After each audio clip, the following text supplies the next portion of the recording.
नमस्कार। आप देख रहे हैं 4C सुप्रीम लॉ इंटरनेशनल।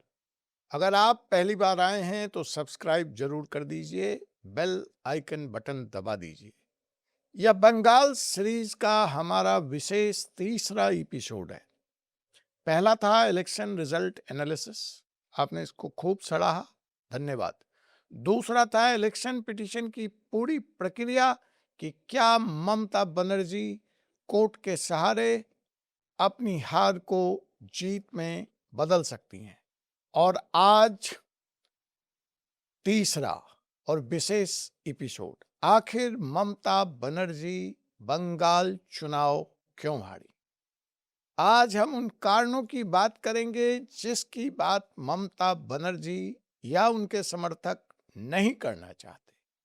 वह भाजपा के ऊपर चुनावी धांधलियों का आरोप लगाते हैं, वह इलेक्शन कमीशन को ब्लेम करते हैं, वह कभी सर की बातें करते हैं। ये बातें सत्य हो सकती हैं, असत्य हो सकती हैं, ये आरोप हो सकते हैं या सबूत भी हो सकते हैं। उसकी बातें विस्तार से हमने अपने दूसरे एपिसोड इलेक्शन पिटीशन की पूरी प्रक्रिया में की है।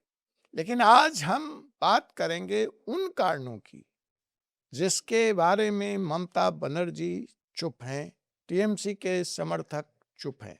मुझे पता है भारी संख्या में आप टीएमसी के लोग मेरा चैनल देखते हैं और इस एपिसोड के बाद शायद आप मुझे ट्रोल करेंगे, लेकिन सुप्रीम लॉ पार्टनर बिना किसी लाग लपेट के हमारा यह कानूनी चैनल आप तक कानूनी सच्चाई, जमीनी हकीकत लेकर आता है।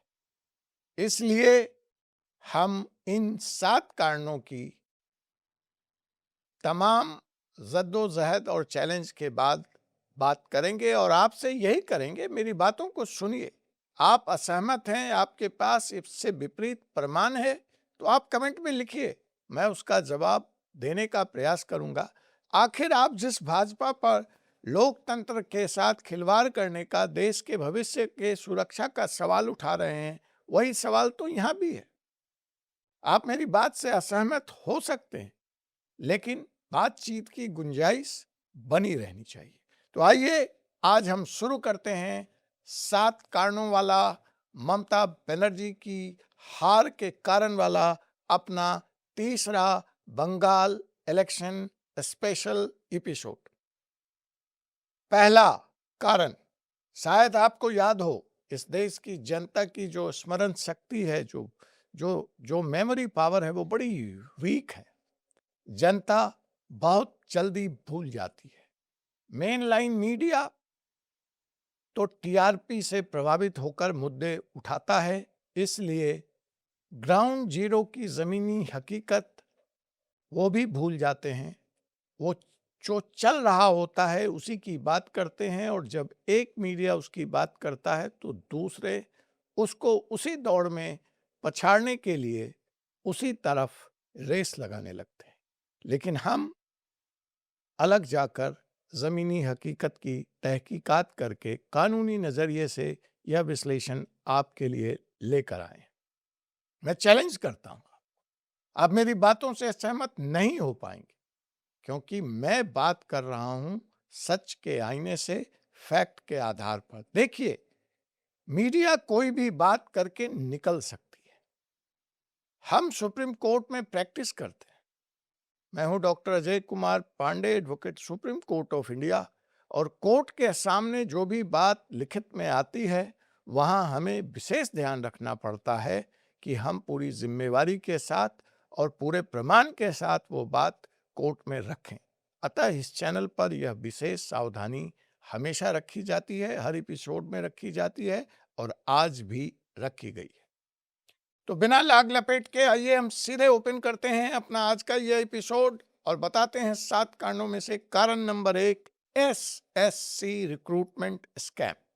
याद होगा आपको, 25,753 टीचर्स की नौकरी कोर्ट के आदेश पे रद्द कर दी गई थी, क्योंकि इस नियुक्ति में जो प्रक्रिया थी वो फॉलो नहीं की गई थी और कोर्ट में यह पूरी की पूरी नियुक्ति चैलेंज हुई थी और कोर्ट के आदेश पर करीब 26,000 टीचर्स सालों नौकरी करने के बाद सड़क पर उठाकर फेंक दिए गए थे, तो उनका और उनके परिवार का गुस्सा इस इलेक्शन में निकलना फूटना लाजिम था, जिसके बारे में ममता बनर्जी और उनके समर्थक बात नहीं कर रहे। कारण नंबर 2, याद होगा आपको, पार्था चैटर्जी। जी हां, वही पार्था चैटर्जी जिसके यहां से 50 करोड़ की रकम कैश में बरामद हुई थी। नोटों की गड्डियां मीडिया के कैमरों के सामने किस तरह से लहराई गई थी हवा में, आपने देखा होगा, वो दृश्य आपको याद होगा।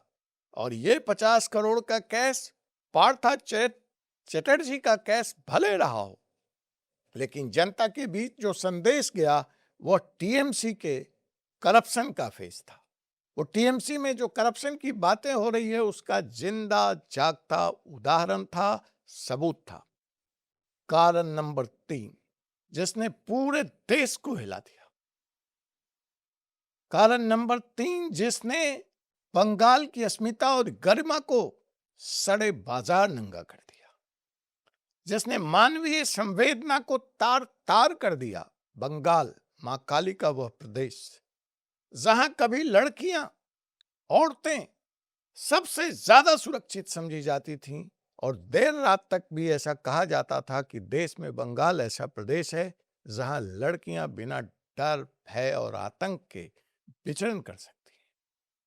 लेकिन उसी बंगाल में RG Kar hospital doctor rape and murder case, और उसके बाद उसको जिस तरह से कवर अप किया गया, उस अभागी डॉक्टर को जो एक बड़े निम्न मध्यम वर्गीय परिवार से आती थी, जिसकी मां बर्तन और चूल्हे मांजकर दूसरे के घरों में अपनी बेटी को डॉक्टर बनाया था, जो 36 घंटे बिना सोए नौकरी करती थी, उसको बजाय न्याय देने के आपने उसके ऊपर ही आरोप लगाया। तो जनता को शायद यह केस भी याद था जब इस बार वो ईवीएम में अपना निर्णय डाल रहे थे। कारण नंबर 4, संदेश खली, शेख शाहजहां और शेख शाहजहां का महिलाओं पर अत्याचार। ये देखिए, इसमें महिला बहुत बड़ी फैक्टर है। हर जगह महिलाएं, एक महिला मुख्यमंत्री के दौर में लगातार अत्याचार का शिकार हो रही थी, उस प्रदेश में जिसे मां काली और मां दुर्गा का प्रदेश माना जाता है, जहां की महिलाएं राष्ट्रीय स्तर पर राष्ट्र के सम्मान के लिए आज से नहीं, पीछे कई दशकों से जानी जाती हैं, जहां की वीरांगनाएं, इन्होंने देश का, राष्ट्र का नाम हमेशा गौरव किया, वहां पर शेख शाहजहां और महिलाओं का अत्याचार और संदेश खाली में फिर ममता बनर्जी और टीएमसी की चुप्पी। 5वां बचा खुचा आ गया, ओबीसी रिजर्वेशन। जैसे ही ओबीसी में रिजर्वेशन का सवाल आया, ममता बनर्जी और उनकी सरकार ने उसमें धर्म का खेल, धर्म का जाल बुन दिया उसके इर्द गिर्द। ये मैं नहीं कह रहा, ये कलकत्ता हाई कोर्ट का जजमेंट है जनाब। कलकत्ता हाई कोर्ट ने कहा। तो जो बची खुची थी रिक्रूटमेंट, लोगों की नौकरी गई, उसके बाद करप्शन का फेस, उसके बाद आरजी कार हॉस्पिटल में डॉक्टर का रेप और मर्डर, और फिर संदेश खाली में महिलाओं पे अत्याचार, और अब आ गया ओबीसी रिजर्वेशन देने की बात हुई तो आपने उसमें रिलीजन का मट्ठा डाल दिया। 6, अनुव्रत मोंडल, ये भी चेहरा आपको याद होगा। जी हां, वही अनुव्रत मोंडल जो गायों को, कैटल को, पशुओं को बांग्लादेश में बेच दिया करते थे, वो स्कैम देश के सामने आया। कैटल और कोल की स्मगलिंग का अपराध। और 7वां सर, जो सबसे विवादास्पद बना, जो आज भी चैलेंज है कोर्ट में, सर ने जो खोला, उसने तो देश के सामने बंगाल की एक बड़ी आपराधिक छवि बनाई, बड़ी आपराधिक तस्वीर पेश कर दी कि वोटर लिस्ट में किस तरह से मैनिपुलेशन करके बांग्लादेशियों, रोहिंग्याओं और नॉन वोटर्स को वोटर बनाया गया। और ये सारे आरोप, ये सारे केस मेरा कुछ भी विचार नहीं है, विश्लेषण नहीं है, एनालिसिस नहीं है, कहीं से उठाया नहीं गया है। ये सारों 7 मुद्दे, ये 7 case are completely based on court judgment. क्योंकि मैंने पहले ही कहा, यह कानूनी चैनल है, हम यहाँ बहुत जिम्मेवारी से बात करते हैं, हम मीडिया नहीं है कि कुछ भी बोलकर निकल जाए।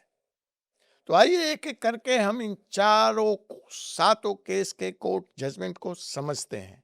एसएससी रिक्रूटमेंट स्कैम, ये बंगाल की राजनीति का, बंगाल के इतिहास का सबसे बड़ा स्कैम था।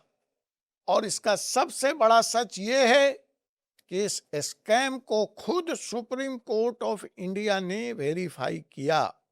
जी, बात है 2016 की, जो बार बार मोदी जी, योगी जी, अमित शाह जी, इलेक्शन कमीशन की आज बात हो रही है, लेकिन 2016 मोदी की सरकार अभी 14 में बनी ही बनी थी। बंगाल में आप बहुत जबरदस्त तरीके से सत्ता पे काबिज थे। आपका झंडा, आपका परचम पूरी ताकत से हिलोड़े मार रहा था, आकाश में जय जयकार हो रही थी ममता दीदी की। और उसी 2016 में West Bengal School Service Commission ने 25,000 26,000 पोस्ट के लिए रिक्रूटमेंट निकाली। 23 लाख लोगों ने इस 26,000 के पोस्ट के लिए अप्लाई किया। लेकिन जब अपॉइंटमेंट हुआ तो जितनी पोस्टें 24,660 जो निकाली गई थी, उसकी जगह 25,753 लोगों का अपॉइंटमेंट कर दिया गया। मतलब जो एडवर्टाइज हुआ उससे 1,113 एक्स्ट्रा अपॉइंटमेंट कर दिए गए और इसके लिए कोई ऑथराइजेशन नहीं लिया गया।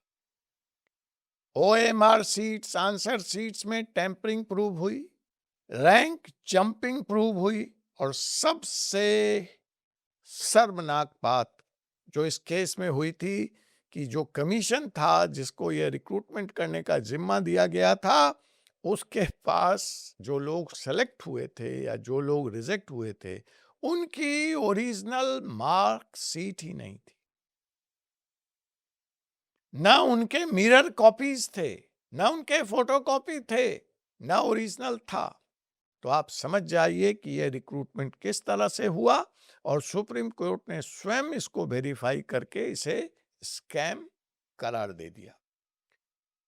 वहां से हम चलते हैं, यह केस 16 से चलता हुआ अप्रैल 2024 में कलकत्ता हाई कोर्ट में पहुंचा। कलकत्ता हाई कोर्ट ने सब के सब 25,753 अपॉइंटमेंट्स रद्द कर दी। वेस्ट बंगाल ने कलकत्ता हाई कोर्ट के इस फैसले को सुप्रीम कोर्ट में चुनौती दिया और 3 अप्रैल 2025 को सुप्रीम कोर्ट ने कलकत्ता हाई कोर्ट के फैसले को सही मानते हुए अपहोल्ड कर दिया। और अगस्त 2050 में वेस्ट बंगाल सरकार की जो रिव्यू पिटीशन सुप्रीम कोर्ट में दाखिल की गई, उसको भी सुप्रीम कोर्ट ने डिसमिस कर दिया। बात यही नहीं थमी। इस केस में, इस स्कैम में फैसला देते वक्त जो सुप्रीम कोर्ट ने कहा, कोर्ट एंड कोर्ट, वो बड़ा सुनने लायक है, वह पढ़ने लायक है। कोर्ट ने कहा सिलेक्शन की पूरी सेंसिटी को बचाने के लिए पूरे सिलेक्शन को इनवैलिड करना जरूरी है। किया कुछ लोगों ने, भरना पूरे 24,000 लोगों को पड़ा। नौकरी कितनी शिद्दत से मिलती है, कितनी तैयारी से मिलती है।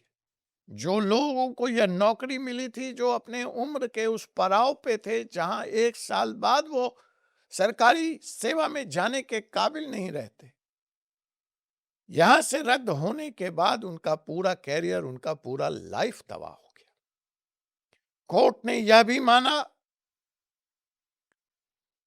कि कोर्ट के इस निर्णय से कुछ ऐसे लोग जिनका कोई दोष नहीं है, जो अनटेंटेड थे, जो मेरिट पे सिलेक्ट होके आए थे, उनका दिल भी जलेगा, उनको क्रोध भी आएगा, लेकिन प्रोसेस की सेंसिटी को कायम रखने के लिए कुछ लोगों को कुर्बानी देनी पड़ेगी और सुप्रीम कोर्ट के उस जजमेंट ने उन लोगों की कुर्बानी ले ली।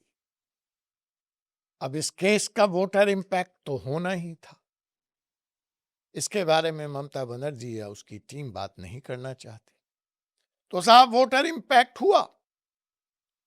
25,753 फैमिलीज के नौकरी पे सवाल, उनके माता पिता, भाई बहन, पड़ोसी। ममता दीदी, इस स्कैम ने कम से कम आपका 1 करोड़ बंगाली वोटर्स खा लिया। ये 1 करोड़ लोग तो कहीं से टीएमसी को और आपको वोट नहीं दिए होंगे। और यहां पर माफ कीजिएगा, ये कोई पॉलिटिकल वॉरफेयर नहीं है जहां आप उस पे आरोप लगाते हैं वो आप पे आरोप लगाता है। यह बीजेपी का कोई एलिगेशन गेम नहीं है, यह बीजेपी की साजिश वाली कोई बात नहीं है। रिक्रूटमेंट आपने किया था, जजमेंट कोर्ट का था, यह सुप्रीम कोर्ट का जजमेंट था। और इसमें तो टीएमसी इसको राजनीतिक विद्वेष के भावना से की गई कार्रवाई कह भी नहीं सकती, बिकॉज ये कहीं से भी पॉलिटिकल वेंडाटा नहीं है। और इससे टीएमसी को जो नुकसान हुआ कि बंगाल का वो एजुकेटेड यूथ, पढ़ा लिखा नौजवान,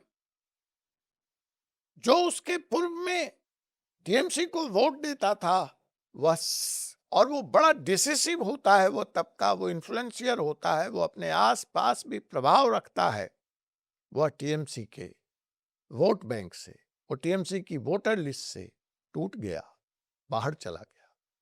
1 करोड़ वोट टीएमसी के तो सिर्फ इस स्कैम ने ले लिए। कारण नंबर 2, पार्था चटर्जी और 50 करोड़ का कैश।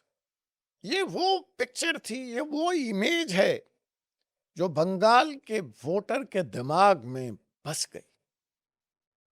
पैसों का पहाड़, ईडी की रेड, और वो भी किसके यहां? टीएमसी के एक सीनियर मिनिस्टर के यहां। जुलाई 2022 ईडी ने बड़ी कार्रवाई करते हुए पार्था चटर्जी को अरेस्ट किया। वही पार्था चटर्जी जिनके दौर में एजुकेशन स्कैम, ये टीचर स्कैम हुआ, वो बंगाल के एजुकेशन मिनिस्टर थे, टीएमसी के one of the most senior leader, और ममता बनर्जी के बहुत क्लोज। और जब ईडी ने उनकी क्लोज एसोसिएट अर्पिता मुखर्जी के फ्लैट पे रेड मारी, तो वहां से 50 करोड़ रुपए कैश बरामद हुए। कैश का पहाड़ लग गया साहब। गोल्ड, एफडीज, प्रॉपर्टी, डॉक्यूमेंट्स, पूरा देश हक्का बक्का था, बंगाल तो सदमे में था। अब इससे टीएमसी का जो करप्शन का आरोप लगता था, उसका जीता जागता सबूत सामने आ गया, उसका करप्ट फेस सामने आ गया। और इस केस की लीगल फाउंडेशन क्या थी? Prevention of money laundering act 2002, जिसे हम शॉर्ट में पीएमएलए भी कहते हैं। पीएमएलए के सेक्शन 3 के तहत प्रोसीड्स ऑफ क्राइम को रखना, प्रोजेक्ट करना, यूज करना, ये सब के सब मनी लॉन्ड्रिंग के दायरे में आता है। और इसके साथ उसमें लगा आईपीसी का सेक्शन 420 चीटिंग और 120 बी क्रिमिनल कॉन्स्पायरेसी। इस केस में ईडी ने न सिर्फ पार्था चटर्जी बल्कि अर्पिता मुखर्जी को भी सह अभियुक्त बनाया, को एक्यूज्ड बनाया। और जो सबसे बड़ा सवाल आया इस केस के माध्यम से, जो सबसे इंपॉर्टेंट लिंक, ये पैसा आया कहां से? ईडी की इन्वेस्टिगेशन का एलिगेशन है कि यह वही पैसा है जो एसएससी में धांधली हुई, स्कैम हुआ, ये उसी का प्रोसीड्स है। टीचर्स की बहाली पैसे लेकर खुलेआम की गई। टीचर्स रिक्रूटमेंट में यह करप्शन का पैसा है जो एजुकेशन मिनिस्टर के ऑफिस से होकर अर्पिता मुखर्जी के फ्लैट तक 50 करोड़ कैश के शक्ल में पहुंचा है। मतलब रीजन नंबर 1 और रीजन नंबर आपस में जुड़ गए और इस तरह से एक ही चेन, मनी ट्रेल, ईडी साबित करने में सफल रही। अब इसका वोटर इंपैक्ट, बंगाल के हर टीवी स्क्रीन पर कैश के बंडलों की इमेज चली। न्यूज़पेपर्स में अर्पिता मुखर्जी की स्टोरी छपी, सोशल मीडिया पे मीम बने और यह घटना, यह अपराध टीएमसी की करप्शन का सिग्नेचर इमेज बन गया।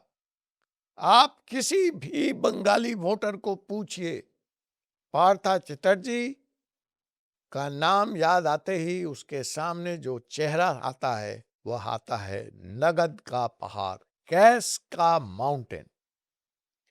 और यह सारा कुछ किसी पॉलिटिकल रैली में नहीं हुआ, मोदी जी के द्वारा नहीं किया गया, अमित शाह के द्वारा नहीं किया गया, यह हुआ ईडी की आधिकारिक रेड में। और यह केस आज तक कोर्ट में चल रहा है। अब आ जाइए कारण नंबर 3, आरजी कार हॉस्पिटल। यह केस सिर्फ एक केस नहीं रह गया। उस दिन जो हुआ आरजी कार हॉस्पिटल में वो राष्ट्रीय शर्म का दिन था। और इस केस ने बंगाल के एजुकेटेड मिडिल क्लास को टीएमसी से हमेशा हमेशा के लिए तोड़ दिया, अलग कर दिया। टीएमसी को वोट न देना तो दूर की बात रही, टीएमसी के नाम सुनते ही इस समुदाय में आक्रोश और घृणा ने जड़ जमा लिया। 8 अगस्त 2024 का वह काला दिन, काली के प्रदेश में कलकत्ता का RG Kar medical college and hospital, एक 31 वर्षीय 31 year old post graduate trainee doctor, एक बेटी, एक डॉक्टर अपने 36 घंटे की ड्यूटी पर थी। अगले दिन उसका शव सेमिनार रूम में मिला। रेप हुआ, मर्डर हुआ और यह सब हॉस्पिटल के अंदर हुआ और ड्यूटी के दरमियान हुआ, ऑन ड्यूटी हुआ। एफआईआर हुई। भारतीय न्याय संहिता 2023 सेक्शन 64, 66 और 103 सब सेक्शन 1 के तहत। और कहानी यहीं से खराब होनी शुरू होती है। लोगों का राज्य की पुलिस पे भरोसा नहीं रहा। सिविक वॉलेंटियर संजय रॉय को अरेस्ट किया गया, लेकिन हॉस्पिटल के अंदर एविडेंस टैंपरिंग हुई। प्रिंसिपल संदीप घोष का बिहेवियर संदेह के काले बादलों को खड़ा कर गया। 13 अगस्त 2024 कलकत्ता हाई कोर्ट ने पूरी की पूरी इन्वेस्टिगेशन सीबीआई कोर्ट ट्रांसफर कर दी। संदेश साफ था, मतलब साफ था। कलकत्ता एससी ने साफ साफ लफ्जों में कह दिया कि स्टेट पुलिस की इन्वेस्टिगेशन पर भरोसा नहीं किया जा सकता। तो 50 करोड़ का केस, टीचर स्कैम, और अब जनता सोच रही थी कि चलो ये करप्शन कर रहे हैं, ठीक है, जनता सोच रही थी नौकरी चली गई, चलो ठीक है, जी तो लेंगे। लेकिन जब स्टेट पुलिस से भरोसा उठा तो जीवन का और सुरक्षा का भी प्रश्न खड़ा हो गया बंगाल की जनता के सामने। और फिर शुरू हुआ जूनियर डॉक्टर का ऐतिहासिक आंदोलन। ममता जी के प्रदेश पश्चिम बंगाल, कलकत्ता की सड़कों पर डर को किनारे करके हजारों डॉक्टरों का समूह उमड़ पड़ा। कैंडल मार्चेस हुए, हंगर स्ट्राइक्स हुए और पूरे इंडिया में डॉक्टर्स प्रोटेस्ट में उतर गए। बस एक ही मांग थी, न्याय और एन वोमेन्स सेफ्टी, महिलाओं की सुरक्षा। और इसी आंदोलन में बंगाल का educated middle class, doctors, lawyers, professors, professionals, students, सब के सब ममता के खिलाफ एकजुट हो गए। 18 जनवरी 2025 सियालदह कोर्ट ने संजय राय को अपराधी होना करार दिया। 20 जनवरी 2025 कोर्ट ने उसे सख्त कारावास की सजा सुना दी। कोर्ट ने भारतीय न्याय संहिता की धारा 64 that is rape, section 66 rape causing death और सेक्शन 103(1) मर्डर के अंडर यह सजा सुनाई। सीबीआई ने डेथ पेनल्टी मांगी थी संजय राव के लिए, लेकिन कोर्ट ने Bachchan Singh versus state of Punjab का रेफरेंस देते हुए कहा कि यह रेयरेस्ट ऑफ रेयर की कैटेगरी में नहीं आता है। लेकिन इस कन्विक्शन ने, इस फैसले ने पूरे देश को बता दिया कि Bengal is no more safe for women. महिलाओं के लिए बंगाल अब सुरक्षित नहीं रहा। काली के प्रदेश में लाली सुरक्षित नहीं है। Voter impact, CM Mamata Banerjee खुद एक महिला है, बंगाल की बेटी हैं, दीदी के नाम से लोकप्रिय हैं, पुकारी जाती हैं, लोग सम्मान करते थे उनका। और दीदी के राज में बेटी सुरक्षित नहीं। लोगों ने कहा यह बर्दाश्त नहीं किया जा सकता। अपराध कहां हुआ? उनके राज्य में, उनके सबसे बड़े गवर्नमेंट हॉस्पिटल में एक ट्रेनी डॉक्टर का रेप और मर्डर, और उसकी इन्वेस्टिगेशन, उसकी जांच तक आपकी पुलिस नहीं संभाल पाई। हर बहन, हर मां, हर महिला ने यह सोचा कि अगर हम में से कोई कल ऐसी सिचुएशन में होगा तो हमारे साथ क्या होगा।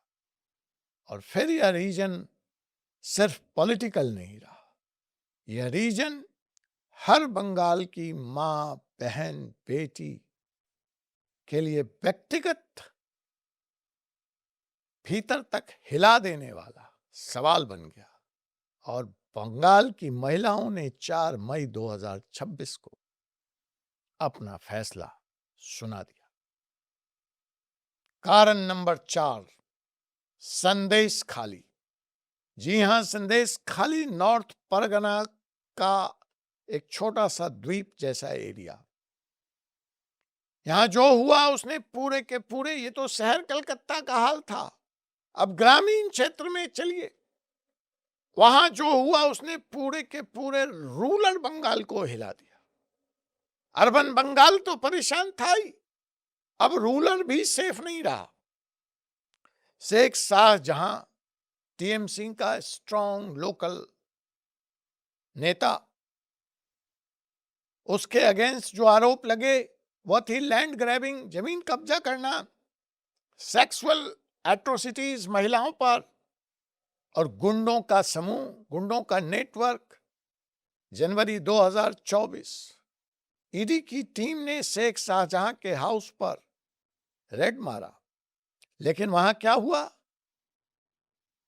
अति असामान्य घटना हुई। भीड़ ने ईडी के ऑफिसर्स पे ही हमला कर दिया, ईडी के अफसरों के जान पर बनाई, ईडी के ऑफिशियल्स घायल हो गए। यह देश में पहली बार था जब ईडी के अधिकारियों पर इस स्तर का, इस स्केल का अटैक हुआ था। फिर यह मुद्दा राष्ट्रीय मीडिया में गरमा गया। 5 मार्च 2024 का वह दिन याद रखिए। फिर कलकत्ता हाई कोर्ट की डिवीजन बेंच में, जिसकी अध्यक्षता चीफ जस्टिस टी.एस.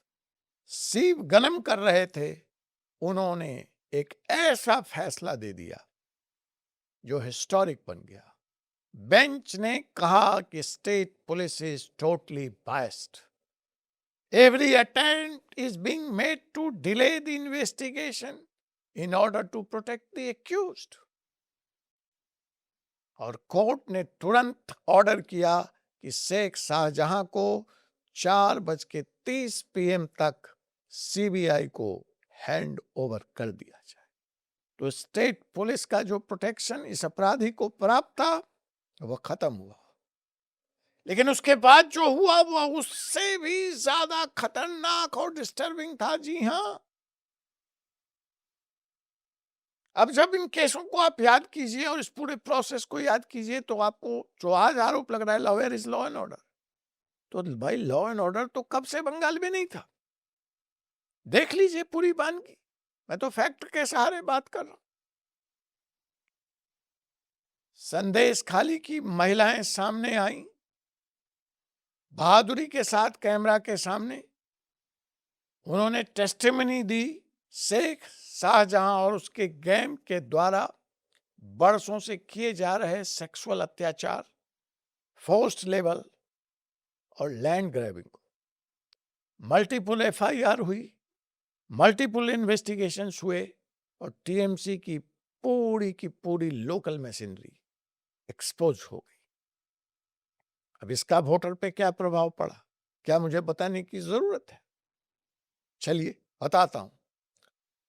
संदेश खाली की इस पूरी घटना ने पूरे के पूरे ग्रामीण अंचल को, बंगाल के रूरल सेगमेंट को, रूरल बंगाल को सिग्नल दे दिया कि टीएमसी के ग्राउंड लेवल नेटवर्क में क्या क्या होता है।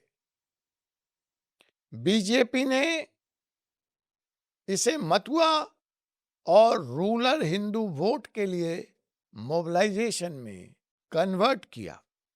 और सबसे इंपॉर्टेंट बात, कलकत्ता एससी के word state police is totally biased, यह कोई बीजेपी का कैंपेन नहीं था, यह कोई बीजेपी का नारा नहीं था, यह चीफ जस्टिस की जुडिशियल फाइंडिंग थी। और इस फाइंडिंग को टीएमसी आज तक चैलेंज नहीं कर पाई है। तो आप किस मुंह से आज कह सकते हैं कि जनता आपको वोट देती? जनता ने आपके साथ नाइंसाफी की। आप कैसे कह सकते हैं कि मोदी, योगी और अमित शाह ने यह चुनाव धांधली के बल पे जीता है?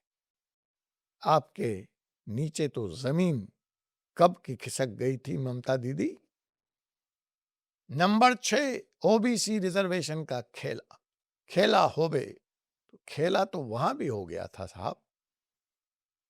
देखिए ये थोड़ा टेक्निकल मामला है लेकिन पॉलिटिकली इंपॉर्टेंट है। क्यों? क्योंकि देश में पहली बार यहां टीएमसी ने रिजर्वेशन को धर्म से जोड़ दिया, रिलीजन से जोड़ दिया। कलकत्ता हाई कोर्ट ने इसे भी खारिज कर दिया। उसको थोड़ा और डिटेल में समझते हैं।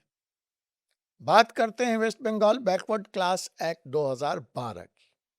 West Bengal Backward Class Act 2012 की, यह ममता सरकार का अपना स्टेट का कानून था, अपना कानून था। इस एक्ट के अंदर सालों के दरमियान बंगाल सरकार ने 77 कम्युनिटीज को ओबीसी की लिस्ट में ऐड कर दिया। कानून अपना, लिस्ट अपनी। इन 77 कम्युनिटीज में मेजॉरिटी मुस्लिम समुदाय से थे।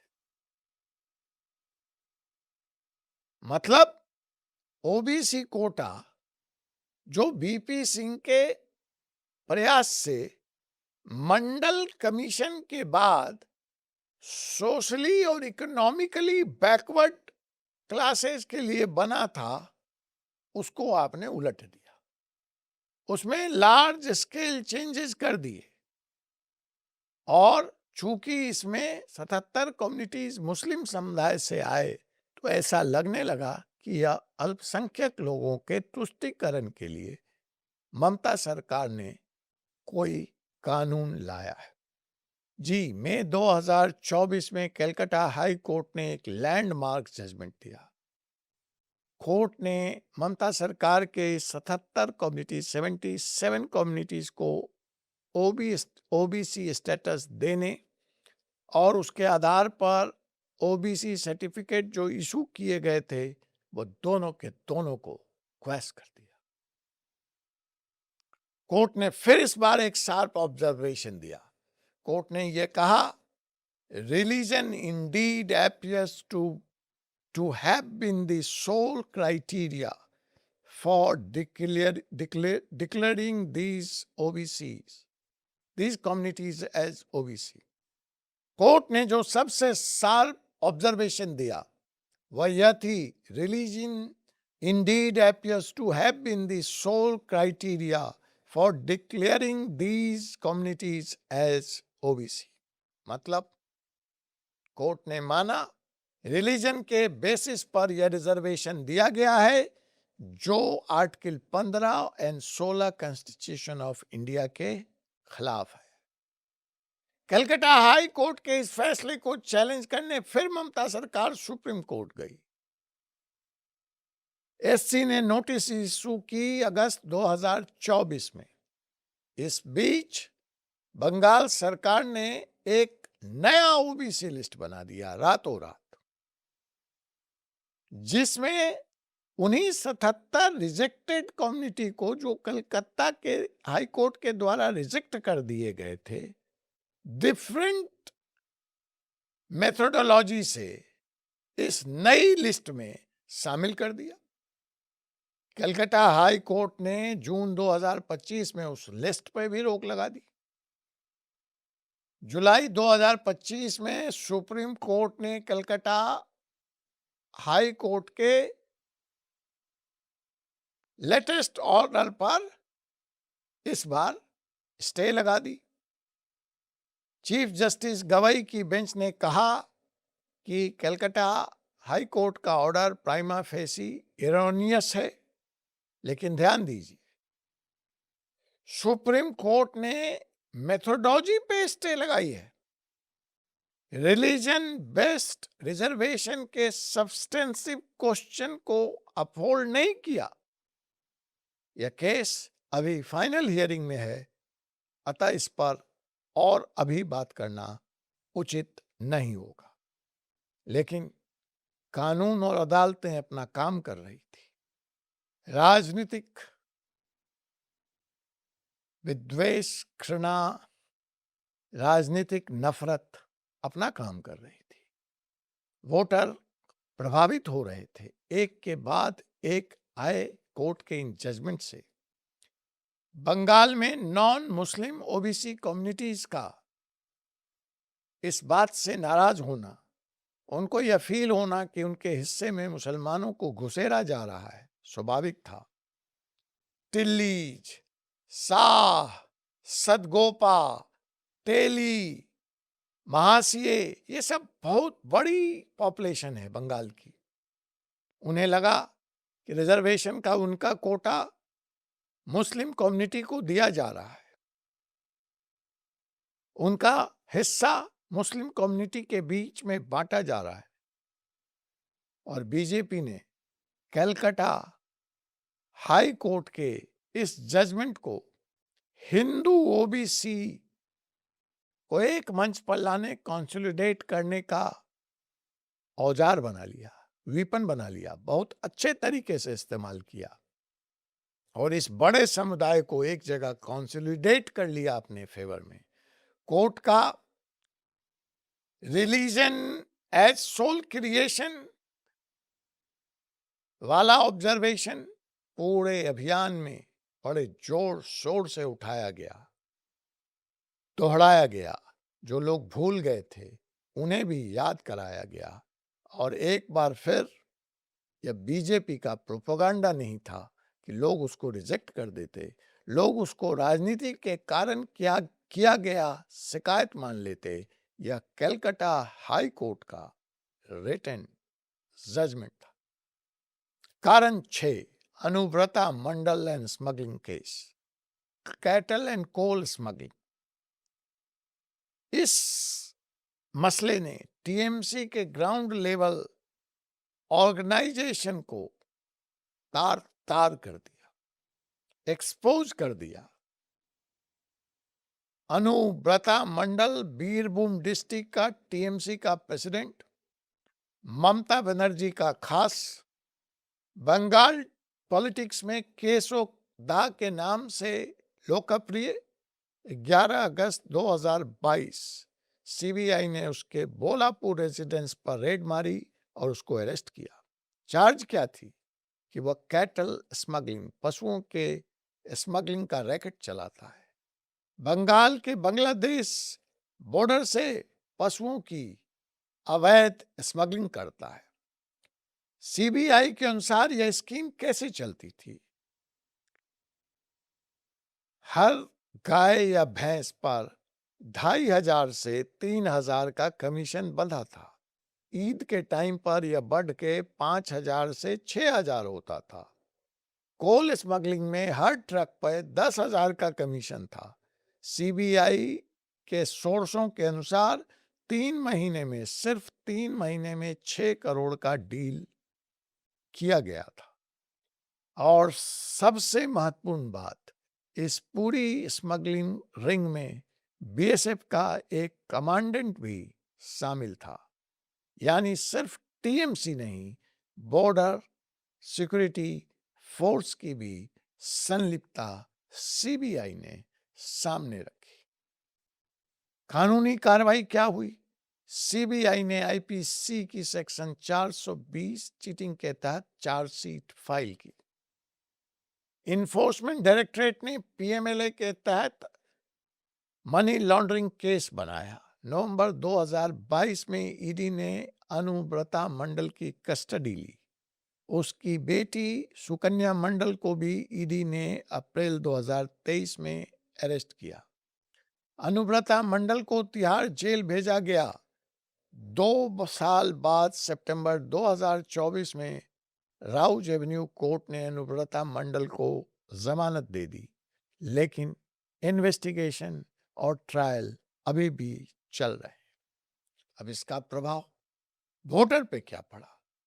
बंगाल के border district north 24 Parganas, Murshidabad, Malda, Birbhum, इन सारे जिलों में कैटल और कोल स्मगलिंग का जो माफिया नेटवर्क था वह जनता के आंखों के सामने आ गया।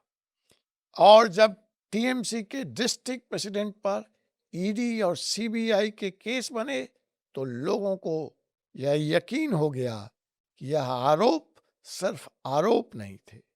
बीजेपी ने इसे बांग्लादेशी इन्फिल्ट्रेशन और बॉर्डर सिक्योरिटी के मुद्दे से जोड़ दिया। बंगाल को टैक्स फ्री स्मगलर स्टेट कहा जाने लगा और यह नैरेटिव चोट पकड़ने लगा। अनुव्रता अरेस्ट की एक टर्निंग पॉइंट थी कि टीएमसी का ग्राउंड लेवल नेटवर्क पहली बार अब जुडिशियरी के सामने भी एक्सपोज्ड हो गया था। और कारण नंबर 7, जो शायद सबसे निर्णायक साबित हुआ, सर ने जो खोला, सर ने जो सामने लाया, जो सच दिखाया, special intensive revision, voter list की क्लीनिंग एक्सरसाइज। लेकिन सर सिर्फ एक इलेक्शन प्रिपरेशन नहीं थी, यह एक इन्वेस्टिगेटिव एक्सरसाइज थी जिसने बरसों की वोटर लिस्ट में की गई मैनिपुलेशन को एक्सपोज कर दिया। आप जरा गौर फरमाइए नंबर्स पे, संख्या पे। बंगाल में सर के दौरान लगभग 90 लाख 9 मिलियन वोटर का नाम लिस्ट से काट दिया गया। यह टोटल इलेक्टोरेट का 12% था। इसमें 60 लाख ASDD कैटेगरीज के से थे, एब्सेंट, शिफ्टेड, डुप्लीकेट। सोचिए, एक स्टेट की वोटर लिस्ट में 60 लाख नाम ऐसे थे जो एब्सेंट थे, जो शिफ्ट हो चुके थे, जो मर चुके थे, जो डुप्लीकेट थे। क्या यह एक एडमिनिस्ट्रेटिव एरर था या यह सिस्टमेटिक सस्टेन्ड मैनिपुलेशन था? और इसकी वेरिफिकेशन भी फिर से एक बार न्यायपालिका ने की। फरवरी 2026 में सुप्रीम कोर्ट ने कलकत्ता हाई कोर्ट को कहा कि वह सर एक्सरसाइज को हेल्प करने के लिए जुडिशियल ऑफिसर्स अपॉइंट करे। 150 डिस्ट्रिक्ट सेशन जज को इस काम के लिए लगा दिया गया। मतलब फिर यह कोई पॉलिटिकल एक्सरसाइज नहीं था, यह जुडिशियल एक्सरसाइज बन गया। Voter impact. जब बंगाल के जेन्युइन वोटर्स ने देखा कि उनकी लिस्ट में 60 लाख फर्जी नाम थे, तो उन्हें यह रियलाइजेशन हुई कि पिछले इलेक्शन रिजल्ट किस तरह से जीते गए थे। उनका भरोसा रहा साहब, भरोसा भी टूट गया। और बंगाल में 2026 के इस चुनाव में रिकॉर्ड 93% टर्न आउट हुआ। और बंगाल में 2026 इलेक्शन में रिकॉर्ड 93% टर्न आउट हुआ। 2011 के बाद सबसे ज्यादा। क्यों? क्योंकि जेन्युइन वोटर्स ने फील किया कि अब उनका वोट मायने रखता है, काउंट करता है। रिड्यूस बोगस वोटर बेस, उसमें जोड़ दीजिए हाई जेन्युइन टर्नआउट, और यह सीधा हमला था टीएमसी के वोट बैंक पर। तो दोस्तों, यह थी बंगाल चुनाव हार की पूरी तस्वीर कानून के आईने से। ये वो 7 कानूनी कारण थे जिससे टीएमसी की हार हुई। आइए एक बार फिर देखिए कि हर इस कारण के पीछे कोर्ट का जजमेंट था, यह पॉलिटिकल कैंपेन नहीं था। एसएससी एक स्कैम, सुप्रीम कोर्ट ने वर्डिक्ट दिया। रिक्रूटमेंट 26,000 टीचरों की कैंसिल हुई। पार्था चैटर्जी स्कैम, ईडी ने अरेस्ट किया, 50 करोड़ रुपए रिकवर हुए। पीएमएलए का केस चल रहा है। RG Kar, hospital rape and murder incident, Calcutta high Court ने केस ट्रांसफर किया सीबीआई को। पुलिस के विरुद्ध सख्त टिप्पणी करते हुए, विश्वास का सवाल उठाते हुए जनवरी 2025 में सजा भी सुना दी गई। संदेश काली, कलकत्ता एससी ने कहा स्टेट पुलिस टोटली बायस्ड, और केस सीबीआई को थमा दिया गया। ओबीसी रिजर्वेशन, कलकत्ता एससी ने कहा religion is the sole criteria to favour a particular community.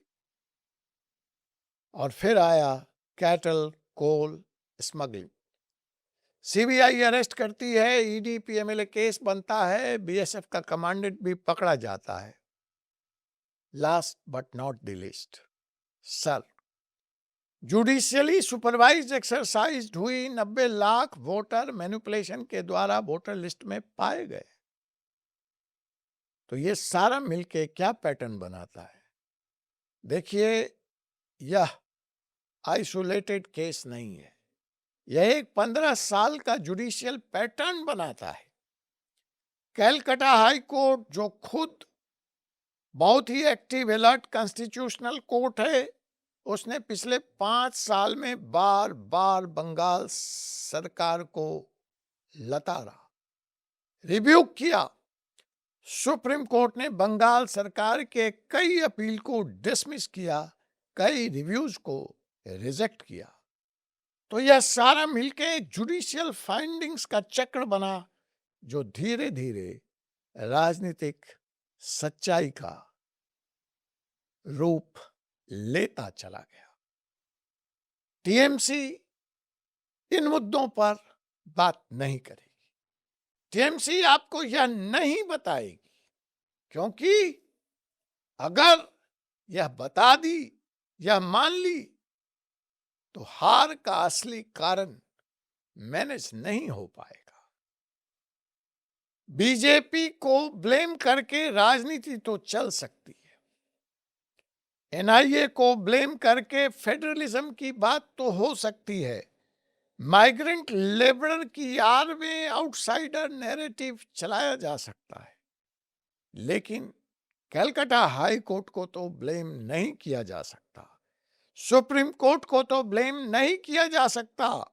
इसलिए टीएमसी इन सातों कारणों पर चुप रहेगी और इसीलिए मैं यह वीडियो लेकर आपके बीच आया हूं।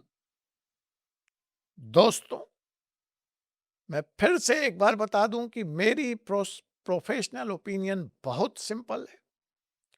कोई भी पार्टी, टीएमसी हो, बीजेपी हो, कांग्रेस हो, जब इंस्टीट्यूशंस और कोर्ट्स उसके खिलाफ लगातार फाइंडिंग देते हैं, तो उस पार्टी की हार निश्चित होती है। सवाल सिर्फ वक्त का होता है। ममता बनर्जी चुनाव इसलिए हारी कि बीजेपी मजबूत नहीं थी। सिर्फ मजबूत नहीं थी, ममता बनर्जी चुनाव इसलिए हारी कि कोर्ट के 7 बड़े फैसले उनके खिलाफ थे 15 साल। और यह एक लेसन है हर उस पॉलिटिकल पार्टी के लिए जो जुडिशियल स्क्रूटनी और अकाउंटेबिलिटी से बचने का दुस्साहस करते। नोट कर लीजिए, जुडिशियल अकाउंटेबिलिटी से कोई आज तक बच नहीं पाया है। तभी तो कहते हैं कानून के हाथ लंबे होते। कानून आज नहीं तो कल अगर आप गलत हैं तो आप तक पहुंचेगा। अगर आपने मेरा बंगाल सीरीज का पहला और दूसरा वीडियो नहीं देखा है तो डिस्क्रिप्शन में लिंक है, जरूर देखिए। और मेरा अगला वीडियो आ रहा है, सर का अगला निशाना यूपी बिहार 2027 में क्या होगा, नोटिफिकेशन ऑन कर लीजिए। अगर आपको यह वीडियो अच्छी लगी हो, लाइक जरूर कीजिए, सब्सक्राइब कीजिए और बेल आइकन बटन दबाइए। कमेंट में बताइए कि इन 7 में से कौन सा रीजन आपको सबसे इंपॉर्टेंट लगा। यह वीडियो शेयर कीजिए अपने उन दोस्तों के साथ जो पॉलिटिक्स और लॉ दोनों को फॉलो करते हैं। कानूनी टिप्पणी के लिए कमेंट कीजिए। मैं हूं doctor Ajay Kumar Pandey, advocate, Supreme Court of India, और आप देख रहे थे 4C सुप्रीम लॉ पार्टनर का यह कानूनी एपिसोड। आज के इस वीडियो में इतना ही। आपसे पुनः मुलाकात होगी एक ऐसे ही विषय के साथ अगले एपिसोड। जय हिंद, जय संविधान, जय हिंदुस्तान।